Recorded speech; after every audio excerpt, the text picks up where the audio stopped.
Êxodo 3, verso 1, eu vou ler na Nova Versão Internacional. Moisés pastoreava o rebanho de seu sogro, Jetro, que era sacerdote de Midian. Um dia levou o rebanho para o outro lado do deserto e chegou a Horebe, o monte de Deus. Ali o anjo do Senhor lhe apareceu numa chama de fogo, que saía do meio de uma sarça. Moisés viu que, embora a sarça estivesse em chamas, não era consumida pelo fogo. Que impressionante, pensou, porque a sarça não se queima. Vou ver isso de perto. O Senhor viu que ele se aproximava para observar. Então, do meio da sarça, Deus o chamou: Moisés, Moisés. Eis-me aqui, respondeu ele. Então disse Deus: não se aproxime, tire as sandálias dos pés, pois o lugar em que você está é terra santa. Disse ainda: eu sou o Deus de seu pai, o Deus de Abraão, o Deus de Isaque, o Deus de Jacó. Então Moisés cobriu o rosto, pois teve medo de olhar para Deus. Disse o Senhor: de fato tenho visto a opressão sobre o meu povo no Egito. Tenho escutado o seu clamor por causa dos seus feitores, e sei quanto eles estão sofrendo. Por isso desci para livrá-los das mãos dos egípcios e tirá-los daqui para uma terra boa e vasta, onde há leite e mel com fartura. A terra dos cananeus, dos hititas, dos amorreus, dos ferezeus, dos heveus e dos jebuseus. Pois agora o clamor dos israelitas chegou a mim, e tenho visto como os egípcios os oprimem. Vá, pois agora eu envio a Faraó para tirar do Egito o meu povo, os israelitas. Presta atenção aqui em nome de Jesus. A Bíblia fala que o povo de Israel, eles permaneceram ali no Egito, na maior parte do tempo, em 90% do tempo, escravizados sob as garras de Faraó. A Bíblia fala que depois daquele tempo, o povo se volta ao Senhor, o povo clama ao Senhor, e a Bíblia fala que Deus atende o clamor do povo. Eu compartilhei na última mensagem que, ainda que essa situação foi uma situação trágica para o povo, uma situação difícil, uma situação que surpreendeu ali os israelitas, principalmente ali no início daquela opressão, no início daquela escravidão, aquela situação não pegou Deus de surpresa. Porque se você lê o Antigo Testamento, lá em Gênesis, no capítulo 15, Deus tinha falado para Abraão, aquele no qual através Deus começou uma descendência, uma nação. Deus tinha falado a Abraão que os seus descendentes, no futuro, eles seriam levados a uma terra distante, e ali seriam escravizados, ali passariam por sofrimentos e dificuldades. Mas depois de 400 anos, depois do tempo determinado, Deus libertaria o povo. E o povo não sairia de mãos vazias, mas sairia daquele problema melhor do que entrou. Da mesma forma, eu quero te lembrar, por mais que o seu problema tenha te surpreendido, ele não pegou Deus de surpresa. Por mais que esse problema tenha saído do seu controle, ele não saiu do controle de Deus. Ele não permitiu você passar pelo Egito para que você morresse no Egito, muito pelo contrário. Ele permitiu você passar pelo Egito, porque o Egito é só uma passagem, é só um processo. Deus quer que você saia do Egito e saia do Egito melhor do que você entrou, em nome de Jesus. No prazo determinado pelo Senhor, a Bíblia fala que o povo clama ao Senhor e Deus atende o clamor do povo. Deus envia um libertador, ele envia Moisés. Aqui no texto nós lemos a primeira vez que Moisés ele tem uma experiência com Deus. A primeira vez que Moisés tem um encontro com Deus. E não por coincidência, Moisés é transformado. A vida dele difere entre antes daquele momento com a sarça ardente e depois daquele momento. Porque todas as vezes que o ser humano se encontra com Deus, sua vida é transformada. Todas as vezes que você se encontrar com Deus, você será transformado. A Bíblia fala que Moisés, ele estava morando ali na região de Midian, e ele trabalhava para o seu sogro, ele servia o seu sogro, chamado Jetro. E o texto fala que ele cuidava do rebanho do seu sogro. Não por coincidência, nós já vamos chegar lá. A Bíblia fala que em determinado momento, ele se aproxima do Monte Horebe, que o texto classifica como o Monte do Senhor.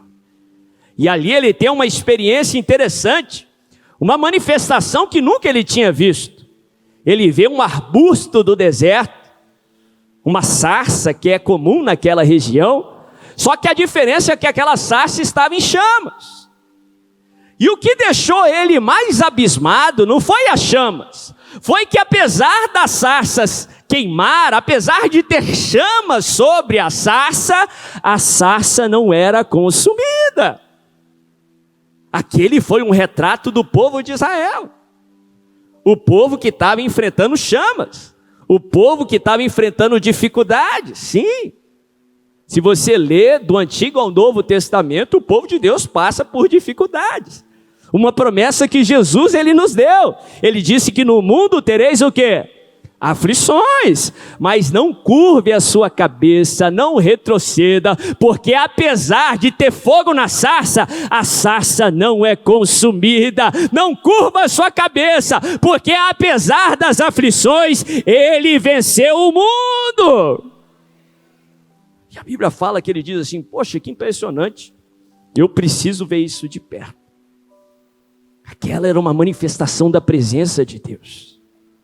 A Bíblia fala que quando ele se aproxima daquela manifestação, quando ele se aproxima da presença de Deus, Deus chama Moisés. E ele diz, Moisés, Moisés. E naquele momento, Deus revela para Moisés qual era o seu propósito para Moisés. Qual era o chamado que ele tinha para Moisés, traduzindo para o nosso contexto de Novo Testamento. Qual era a vontade de Deus para a vida de Moisés? Qual era o plano de Deus para a vida de Moisés? Da mesma forma, biblicamente, nós aprendemos que Deus ele tem um propósito. Deus ele tem uma vontade. Deus ele tem um plano para cada um de nós. Eu não sei quem precisa ouvir isso, mas por mais óbvio que possa parecer, eu quero repetir para quem precisa ouvir. Deus tem um propósito para a sua vida. Deus tem um plano para a sua vida. Ele tem um plano para cada um de nós. Um plano que foi cuidadosamente feito. A Bíblia nos dá muitas características para esse plano, para esse propósito, para essa vontade. Lá em Romanos 12, no verso 2, a Bíblia nos ensina que a vontade de Deus ela é boa, perfeita e o quê? Agradável. A palavra diz que tão alto quanto os céus são da terra, assim os planos do Senhor para cada um de nós são maiores e melhores do que os nossos. A Bíblia fala que aquilo que olho não viu, nem ouvido ouviu, nem jamais penetrou no coração humano, é o que Deus tem preparado para aqueles que o amam. Sim, Deus tem um plano para a sua vida, e essas são as formas da palavra de Deus nos ensinar que o plano do Senhor é o melhor para você. Que o propósito do Senhor é o melhor para você. A melhor vida que você pode viver aqui na terra, nos seus 70, 100, 120 anos, é viver no propósito de Deus para a sua vida. Algo único e sem igual, porque Deus não repete feitos, Ele não faz cópias, muito pelo contrário. Da mesma forma que Ele nos fez únicos, inigualáveis, não existe ninguém no mundo igual a você, Ele traçou um plano único e sem igual para cada um de nós. E esse plano, essa vontade, é o melhor que nós possamos viver, é o melhor que nós possamos fazer aqui na terra. Mas tão importante quanto saber que Deus tem o melhor para nós, biblicamente é importante que você saiba qual é a vontade de Deus para a sua vida. Qual é o propósito que Deus tem para a sua vida. Eu compartilhei um pouco sobre isso alguns domingos atrás, que eu ministrei, e eu gostaria de compartilhar um pouco mais nessa noite. Tão importante quanto saber que Deus tem o melhor para cada um de nós, apesar de dificuldades, apesar de desafios, apesar de aflições, a vontade de Deus sim é o melhor para você. É importante que você saiba qual é a vontade de Deus para a sua vida. Todos os grandes homens de Deus, da palavra do Senhor, eles sabiam qual que era o propósito de Deus para as suas vidas. Moisés sabia ou ficou sabendo durante a sua caminhada que Deus o chamara para ser um libertador em Israel, para ser um representante de Deus, para levar Israel para uma nova posição da escravidão para a liberdade. Davi sabia que Deus o havia ungido para ser rei em Israel. Abraão sabia que Deus o havia chamado para ser pai de multidões. Paulo, desde a sua conversão, lhe foi revelado que ele seria o apóstolo enviado para pregar para os gentios. Se você quer viver o propósito do Senhor para a sua vida, é importante que você tenha ciência desse propósito. Aqui o texto nos dá lições para receber uma pergunta que eu recebo muito. Bispo, como é que eu sei qual é o propósito de Deus para a minha vida? Como é que eu sei qual é o meu chamado? Como é que eu sei qual é a vontade de Deus para a minha vida? E às vezes eu vejo gente afoita com isso, perdendo sono, perdendo paz, buscando qual é o chamado de Deus para a vida deles. Mas deixa eu acalmar o teu coração em nome de Jesus. Biblicamente não é você que vai achar qual é o chamado que Deus tem para você, mas é o chamado de Deus que vai achar você. Biblicamente não é você que vai buscar saber qual que é o sonho, qual que é a vontade de Deus para você, mas Deus em sua soberania que vai revelar a você o que você precisa saber. Tem gente que pensa que Deus gosta de brincar de charada, de adivinhação, não. Eu posso te respaldar com muito textos bíblicos que nos ensinam isso. Algumas semanas atrás eu preguei sobre Samuel. A primeira vez que Deus fala com Samuel, ele revela para Samuel o que ele queria de Samuel. Samuel ia substituir ali uma linhagem sacerdotal em Israel. Ele ia substituir a família de Eli. Ele ainda garoto, no tabernáculo do Senhor, a Bíblia fala que ele colocava a cama perto de onde a arca da presença estava. Mesmo ainda não tendo intimidade com o Senhor, a Bíblia fala que a palavra de Deus não havia sido revelada a ele ainda. A Bíblia fala que numa determinada noite, ele escuta uma voz dizendo, Samuel, Samuel. Ele sem entender, sem pegar o recado, sem saber qual era a vontade do Senhor para ele, a Bíblia fala que ele vai até Eli, que era quem cuidava dele, o sacerdote da época. A voz de Deus estava soando como a voz de Eli. E a Bíblia fala que Eli fala para ele, vai deitar porque eu não te chamei. E mais uma vez Deus chama ele e Samuel não entende. A Bíblia fala que Deus amava Samuel. E Deus não desistiu de Samuel. Então ele chamou a terceira vez. Ele chamou quantas vezes foi necessária até que Samuel entendesse. Deixa eu te dar essa palavra em nome de Jesus. Se necessário, Deus vai te chamar uma vez. Se necessário, Ele vai te chamar duas vezes. Se necessário, meu irmão, Deus não desiste de você. Ele te ama o suficiente para te chamar quantas vezes for necessária, até que você entenda qual que é a vontade que Ele tem para a sua vida, até que você saiba qual que é a carreira que Ele quer que você corra, para que Ele cumpra o propósito na sua vida. A Bíblia nos ensina isso em vários pontos. José, muitas vezes a gente prega sobre José para falar e para pregar que não devemos desistir dos nossos sonhos, devemos lutar pelos nossos sonhos, e tem um fundo de verdade nisso aí. Mas se você ler no texto, não foi José que buscou sonhar, não foi José que pediu para sonhar, Foi Deus que deu o sonho para José. Ele até sofreu por conta desse sonho.